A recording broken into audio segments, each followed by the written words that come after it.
Share market Marathi चॅनलमध्ये तुमचं स्वागत आहे. चॅनलवर नवीन असेल तर प्लीज सबस्क्राईब करा, लाईक करा, शेअर करा आणि कमेंट करा. आज आपण शिकणार आहोत की म्युच्युअल फंड म्हणजे काय. चला सुरुवात करूया याची.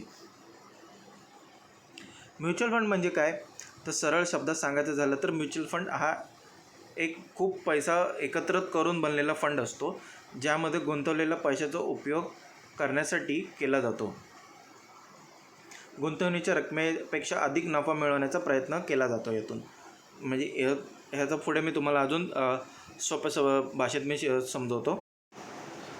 गुंतवलेल्या रकमेला म्युच्युअल फंडचे प्रोफेशनल मॅनेजर स्वतःचा अनुभव, ज्ञान आणि समजूतदारपणाच्या आधारावर म्हणजे ॲनालिसिस करून ते वेगवेगळ्या शेअर्स किंवा सिक्युरिटीमध्ये इन्व्हेस्ट करतात.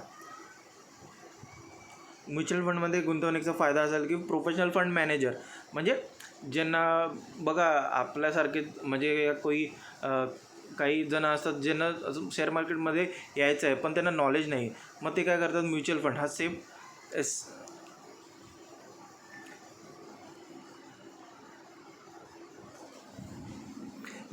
सेफ ऑप्शन शोधतात.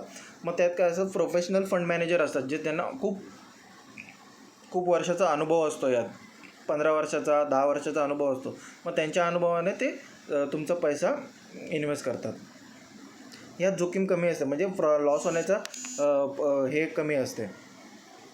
त्यात ते त्यांची फीस पण चार्ज करतात, कारण की ते त्यांचं नॉलेज, त्यांचा रिसर्च, त्यांचे चार्ट्स वगैरे ते त्यांचा अभ्यास करून मग ते त्यामध्ये इन्व्हेस्टमेंट करतात, कारण की तुमचा कमीत कमी लॉस व्हावा आणि जास्तीत जास्त प्रॉफिट व्हावा.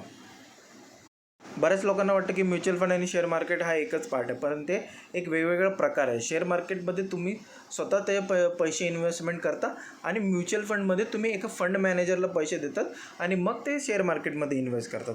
हे 2 प्रकार आहे. म्युच्युअल फंड हा एक पैसे कमवण्याचा खूप चांगला मार्ग आहे आणि त्याला तुम्ही खूप वर्षासाठी इन्व्हेस्टमेंट करत असाल तर त्यातनं खूप चांगला प्रॉफिट तुम्हाला होऊ शकतो. आणि तुम्हाला यासाठी जसं शेअर मार्केटमध्ये तुम्हाला एक शेअर खरेदी करण्यासाठी समजा रिलायन्स इंडस्ट्रीचा शेअर तुम्हाला बाय करायचा असेल तर तुम्हाला 2,000 पे करावे लागतात शेअर खरेदी करायला. पण म्युच्युअल फंडमध्ये तसं नाही आहे. तुम्ही सिस्टमॅटिक इन्व्हेस्टमेंट प्लॅन सुरू करू शकता, ज्याने तुम्ही 500 रुपयाने तुमचे सुरुवात करू शकता इन्व्हेस्टमेंट करण्यासाठी. तुम्ही 500 रुपये दर महिने इन्व्हेस्ट करत राहा, ते तुमचं आणि तुमचा फंड मॅनेजर तुम्हाला तुमचे पैसे ते पुढे जाऊन अजून इन्व्हेस्टमेंट करत राहतील. म्युच्युअल फंड का बाय केला पाहिजे तर प्रोफेशनल मॅनेजमेंट. तर जे शेअर मार्केटमध्ये नवीन आलेले असतात त्यांना नॉलेज नसतं, ते खूप घाबरतात की आपला लॉस होईल आणि त्यांना वाटतं हा जुगार आहे. मग ते म्युच्युअल फंडसारखा एक मार्ग निवडतात. मग काय तिथे एक प्रोफेशनल फंड मॅनेजर असतो समजा, ते त्यांच्या रिसर्चनुसार त्यांच्या नॉलेजनुसार मार्केट त्यांना माहिती असतं कसं चालतं आहे कसं नाही चालत आहे. त्यांना रिस्क रिवॉर्ड्स सगळं माहीत असतं आणि त्यानुसार ते इन्व्हेस्टमेंट करतात. दुसरा पॉईंट डायव्हर्सिफिकेशन, म्हणजे ते एकाच शेअरमध्ये इन्व्हेस्ट नाही करत, ते मल्टिपल शेअर्समध्ये इन्व्हेस्ट करतात. म्हणजे जेणेकरून तुम्हाला पॉसिबिलिटी जास्त असते की तुम्हाला खूप साऱ्या शेअरमधून प्रॉफिट होण्याची शक्यता असते. अफोर्डेबिलिटी म्हणजे कसं, तुम्ही मगाशीच एक उदाहरण सांगितलं की तुम्हाला रिलायन्स इंडस्ट्रीचा शेअर बाय करायचा असेल तर तुम्हाला 2,000 पे करावे लागतील. पण म्युच्युअल फंडमध्ये तसं नाही, तुम्ही मिनिमम 500 रुपयापासून सुरुवात करू शकता. लिक्विडिटी, तुम्हाला वाटत असेल की हा प्रॉफिट तुम्हाला एवढा बस झाला की तुम्ही तुमचं टार्गेट अचीव झालं प्रॉफिटचं, तर तुम्ही ते सेल करू शकता मार्केटमध्ये. म्युच्युअल फंडचे डिफरंट टाईप्स बघूया. 5 महत्त्वाचे टाईप्स आहेत. इक्विटी फंड्स, डेब्ट funds, hybrid schemes, solution oriented scheme आणि अदर स्कीम्स.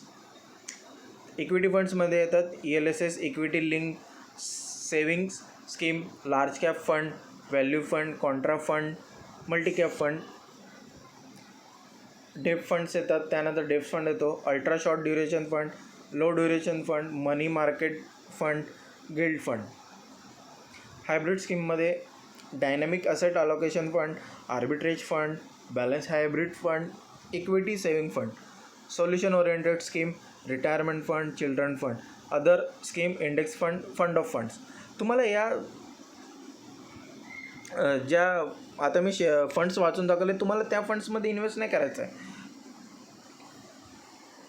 तुम्हाला त्या फंडमध्ये इन्व्हेस्ट नाही करायचं. तुम्हाला जे मेन पॉईंट दाखवलं, equity fund, debt fund, hybrid fund, solution oriented fund, scheme fund, other scheme fund, ह्या फंडमध्ये इन्व्हेस्ट करायचं आहे. मग तुमचा जो फंड मॅनेजर आहे त्यामधलं त्यातून कोणत्या फंडमध्ये इन्व्हेस्ट करायचं आहे तो त्याचं डिसिजन असेल. ओके. म्युच्युअल फंड हा लॉंग टर्म जर तुम्ही इन्व्हेस्टमेंट करत असाल म्युच्युअल फंडमध्ये, जर तो बेस्ट ऑप्शन आहे आणि तुम्ही त्यात करावा ही माझी इच्छा आहे. प्रत्येक मराठी माणसाने यात म्युच्युअल फंडमध्ये इन्व्हेस्ट केला तरी तुम्हाला खूप चांगला प्रॉफिट होऊ शकतो. 500 रुपयापासून सुरुवात केली तर. जर हा तुम्हाला व्हिडिओ नक्कीच आवडला असेल तर प्लीज सबस्क्राईब करा, लाईक करा, शेअर करा, कमेंट करा. धन्यवाद.